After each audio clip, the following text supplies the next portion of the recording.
everyone. Today I am going to start the third type of applications of binomial distribution. This is to find x mean and standard deviation when n, p and q are given.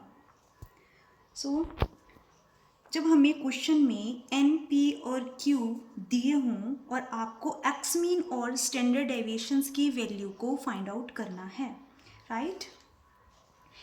In my previous video, the second types of the applications of binomial distribution is to find NPQ from x mean and standard deviations. Mean जब हमें question में x mean और standard deviation दिया हो तब हमने NPQ की value को कैसे फाइंड करना है.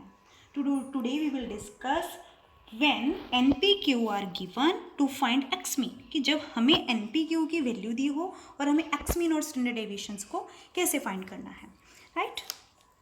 तो let's do the example. If the probability of defective balls is 0.1, find mean and standard deviation for the distributions of defective balls in a total of 500. Also find the coefficient of skewness and cortices, right? Probability है आपको defective balls की दी हुई है 0.1, तो this is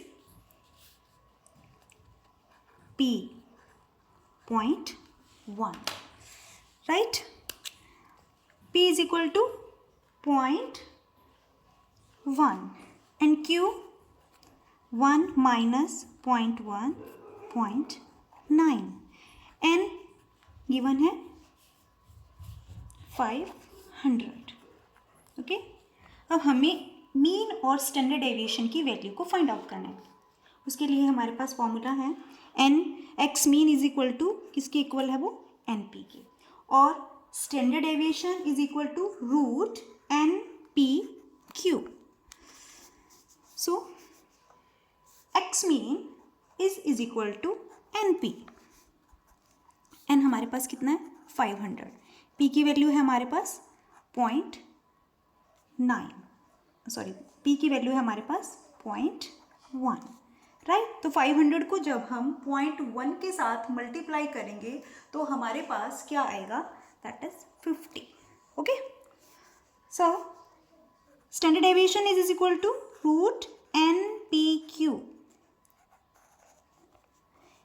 an 500, p की value 0.1, q value is 0.9 is equal to, जब आप root और इसको निकालेंगे तब हमारे पास जो है आ जाएगा वो 6.79, sorry 6.70. This is standard deviation and this is mean. तो एक्स मीन हमारे पास आ जाता है 50 and standard deviation is equal to 6.70, right? अब उन्होंने कहा है कि also find the coefficient of skewness and kurtosis. Skewness और कॉर्टाइजेस की वैल्यू को भी फाइंड आउट करना है. अब स्क्यूनेस और कॉर्टाइज की वैल्यू को फाइंड आउट करने के लिए क्या किया जाएगा, हमें क्या करना है स्क्यूनेस और की, उसके लिए भी हमें फॉर्मूला चाहिए. तो coefficient of skewness, formula is the coefficient of skewness is root beta 1 is equal to Q minus P divided by root NPQ, right? Q minus P, Q की वैल्यू कितनी है हमारे पास 0.9 माइनस P की value 0.1 and root NP, N value हमारे पास 500 है, P की वैल्यू है हमारे पास 0.1 एंड Q की वैल्यू है हमारे पास 0.9, राइट? तो 0.9 में से हम इसको जो है वो क्या कर देंगे, लेस कर देंगे, और इनको जो है वो सॉल्व करने के बाद हमारे पास जो टोटल वैल्यू आ जाएगी हमारे पास क्या आएगा 0.8 डिवाइडेड बाय, इसको हम सॉल्व करेंगे तो हमारे पास आ जाएगा 6.70, जो हमने यहाँ पर किया था 6.70, राइट? 6.70. उसके बाद हम जब इसको इसके साथ डिवाइड करेंगे तो हमारे पास आ जाएगा ये 0.119. This is the answer, coefficient of skewness, right? अब हमने यहाँ पे क्या निकालना है, कोफिशिएंट ऑफ कॉर्टाइजेस. अब कोफिशिएंट ऑफ कॉर्टाइजेस को निकालने के लिए उसके लिए भी हमें फॉर्मूला चाहिए. Coefficient of quartiles is equal to, इसका फॉर्मूला है 2 is equal to, that is 3 plus 1 minus 6 PQ by NPQ, right? 3 plus 1 minus 6 PQ by NPQ. 3 plus 1 minus 6 into P की वैल्यू कितनी है हमारे पास 1, Q की value 0.9 divided by N 500, P 0.1 and Q is 0.9, right? अब हम जब इसको solve करेंगे जब पूरे इसको, तो ये हमारे पास आ जाएगा 3.010, राइट? पहले आपने इसको मल्टीप्लाई करना है, डिवाइड कर देना है इसको, ये इसी के साथ ही है 1 minus 0.1 into 0.9 divided by 500 into 0.1 into, तो इसका जो है वो इनको कैलकुलेट करने के बाद ये हमारे पास आ जाएगा coefficient of quartiles 3.010. Okay, so the third types of the binomial distribution is to be completed. Now the fourth type of binomial distribution is a fitting of binomial distribution, right? This is the last type of binomial distribution formulas. First is a fitting of binomial distribution में total 4 चीज़ें हैं जो है हमने इनको find out करना होता है। किस तरीके से हमें 4 चीज़ों का पता होना चाहिए। सबसे पहले हम क्या करेंगे, determine the value of P and Q from the given information. जो भी आपको क्वेश्चन दिया होगा उसमें जो भी पी और क्यू की वैल्यू को सबसे पहले क्या करेंगे, फाइंड आउट करेंगे, right? The value of N and capital N, where n is the number of trials in an experiment and n is the total number of trials in all the experiment. Question में आपको 2 n देंगे। n जो small n है वो है number of trial, small n, और capital n आपको दिया है the total number of trial in all the experiment, जो आपको फ्रीक्वेंसी दी होगी। पूरे जितनी भी नंबर ऑफ ट्रायल के जो ऑल एक्सपेरिमेंट्स की जो टोटल है वो है हमारा n, कैपिटल n। दोनों में इसमें कंफ्यूज नहीं होना है। आप सीधी सी एक बात ध्यान करिए कि जो n वैल्यू है जो स्मॉल होगी और जो कैपिटल वैल्यू है जो n है कि कैपिटल वैल्यू जो लार्ज वैल्यू होगी वो कैपिटल n होगा, right? Third is find the probability of all possible numbers of success coming out of N given experiment. Third क्या किया जाएगा, जितनी भी सक्सेस की प्रोबेबिलिटी है, जो भी आपको n आपको 2 दिया जा सकता है, 3 दिया जा सकता है, 4 दिया जा सकता है, 5, जितना भी है वो सक्सेस की जितनी भी प्रोबेबिलिटी है, मीन्स p की प्रोबेबिलिटी है, उसको क्या किया जाएगा, फाइंड आउट किया जाएगा। And fourth is multiplies these probabilities by n and the results will require the expected frequency.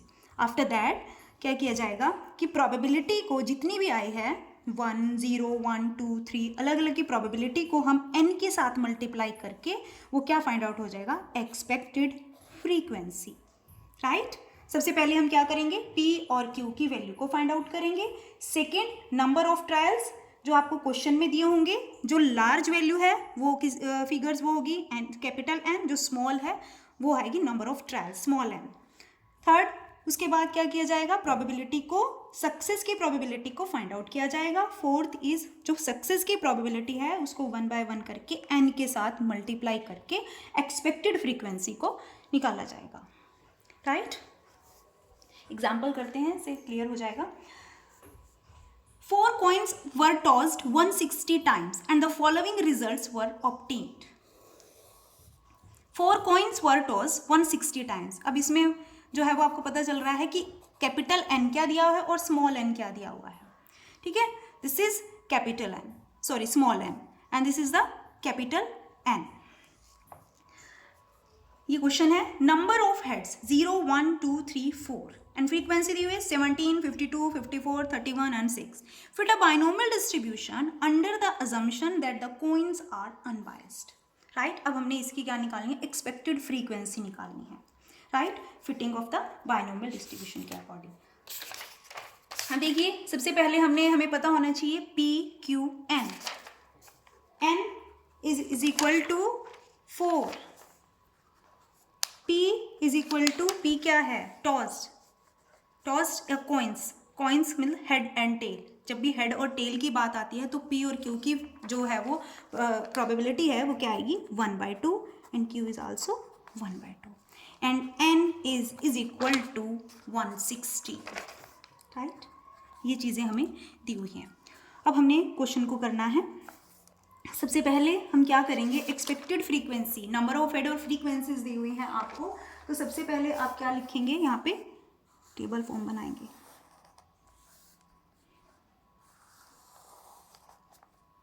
इस टाइप से आप टेबल बना लीजिए.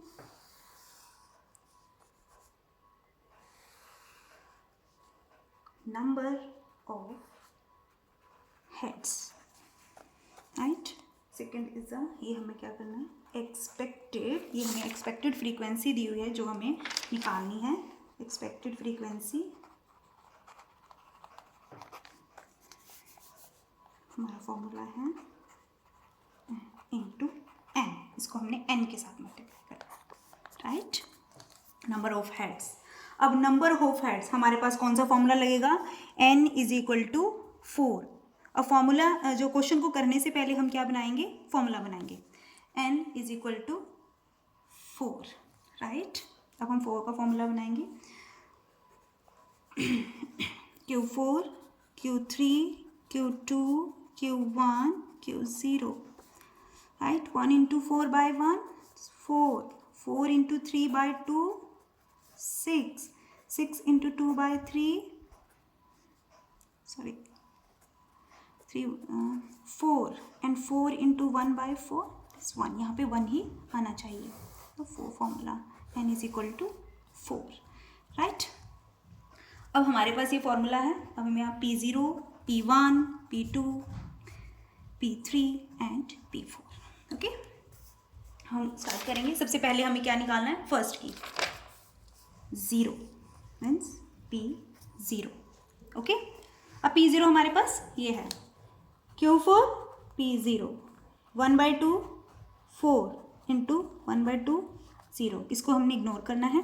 अब उसको हमने 4 टाइम करना है. दैट इज 2 2 जा 4, 4 2 जा 8 एंड 8 2 जा 16, राइट. दैट इज 1/16 इंटू, अब हमने किसको, n हमारे पास क्या दिया हुआ है, 160. इसको हमने क्या करना है, 60 के साथ 160 के साथ मल्टीप्लाई करना है. तो हमारे पास फर्स्ट P0 की जो है वो क्या आ गई है, एक्सपेक्टेड फ्रीक्वेंसी आ गई है 10, राइट. Second is P1. अब हम P1 की करेंगे. P1 ये दिया हुआ है आपको, 4 Q3 P1 is equal to 4 into 1/2, 3 into 1/4 into 1/8 into 1/2, 4/16, right, into 1/60. तो सेकेंड क्या आ जाएगी हमारे पास, 40. इसी तरीके से हम थर्ड की करेंगे. P3 आपने जैसा फॉर्मूला है उसी के हिसाब से ही करना है. जो भी आपको नंबर ऑफ ट्रायल दिए होंगे वही आपका फॉर्मूला लगेगा. 4 Q1 P3,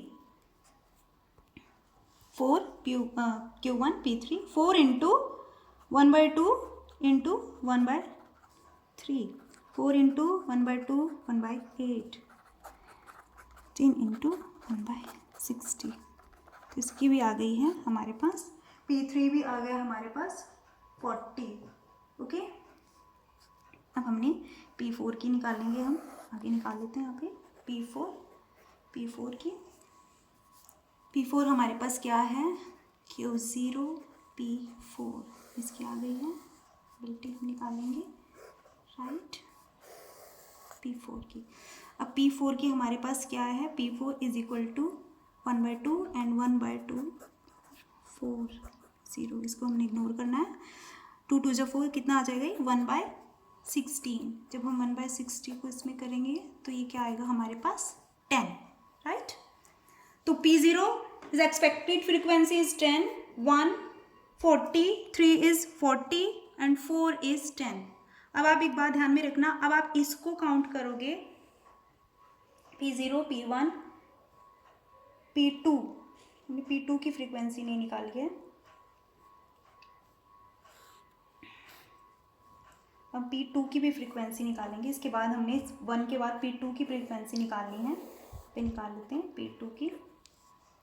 P2 की हमारे पास फ्रीक्वेंसी है 6Q2P2, right. 6 into 1/2 into 1/2, right. 6 into 1/4 into 1/4, that is 6/16, 1/60। तो इसकी कितनी आ गई है हमारे पास 60, राइट। सबसे first P0, P1, P2, P3, P4, right. तो अब आपने ध्यान रखना है कि अब हमने क्वेश्चन को कैसे कि हमारा क्वेश्चन सही है, आपने इन सबको काउंट करना है। 10, 40, 40, दैट इज 80, 90, 100 एंड 60 इज 160। तो हमारे पास कैपिटल N भी कितना है 160। इट मीन्स जो आपका क्वेश्चन है, जो आपने एक्सपेक्टेड फ्रीक्वेंसी निकाली है वो सही है, right. Now I'm taking one more example. 8 unbiased coins are tossed 256 times. Find the expected frequencies of successes getting ahead and tabulate the result obtained. Calculate the mean and standard deviations of the number of heads. इसे previous question में हमें क्या दिया हुआ था, हमने लिखा था फ्रीक्वेंसी दी हुई थी, राइट। अगर हम इन फ्रीक्वेंसी को भी काउंट करके देखेंगे तो ये भी इसका टोटल भी 160 ही आएगा। अब इस क्वेश्चन में हमें क्या दिया हुआ है अनबाइस्ड कॉइन। तो हमारे जो सक्सेस की जो प्रोबेबिलिटी को हमने जो निकालना है वो कहाँ तक निकालना है 8 तक, राइट। तो n हमारे पास क्या है 8। अब p is equal two coins की आ रही है 1/2, q इज इक्वल टू 1/2। और अब हमने क्या बनाना है 8 का फॉर्मूला बनाना है।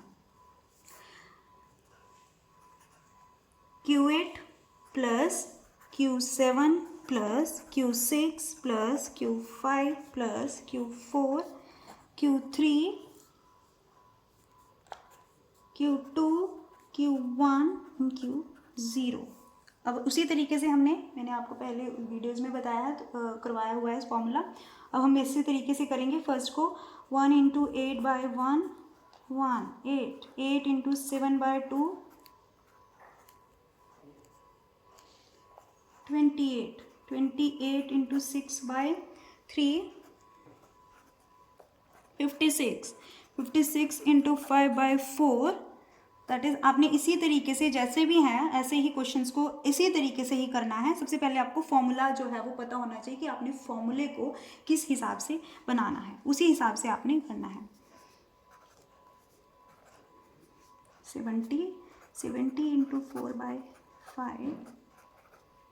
56 and 56 into 3/1 2 3 4 5 6 28 into 1 2 3 4 5 6 7 8 and 8 into 1/8। Last में मैंने आपको बताया था कि 8 आपका 1 आना चाहिए, राइट। अब हम इसको P0 P1 P2 P3 P4 P5 P6 P7 और P8। अब हमारा ये फॉर्मूला बन गया है 8, राइट। अब हम क्वेश्चन को करेंगे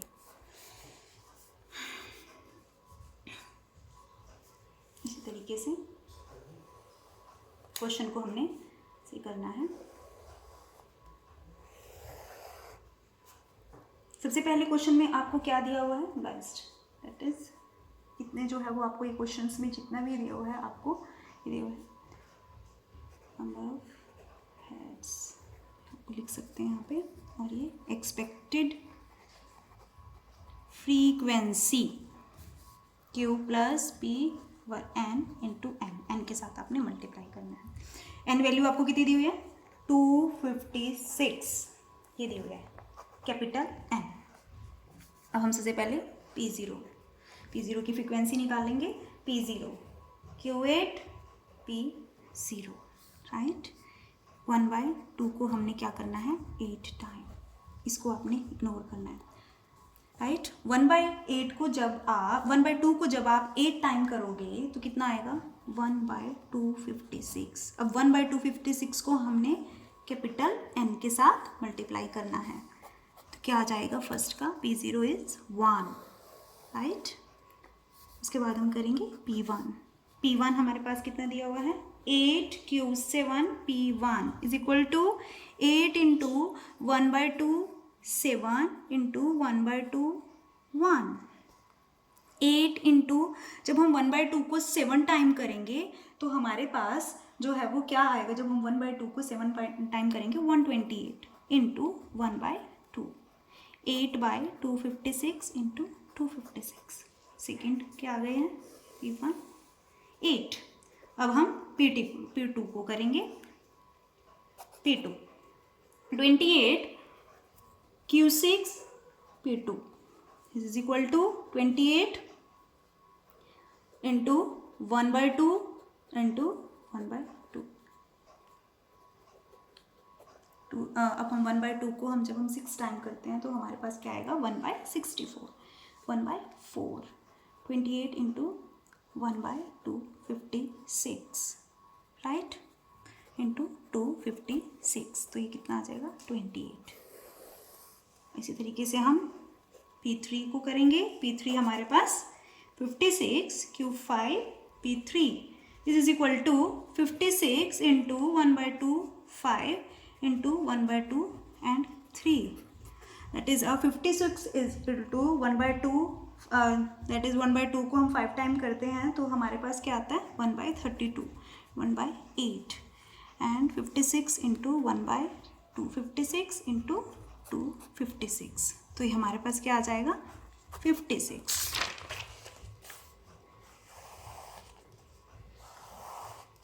अब हम नेक्स्ट ये निकालेंगे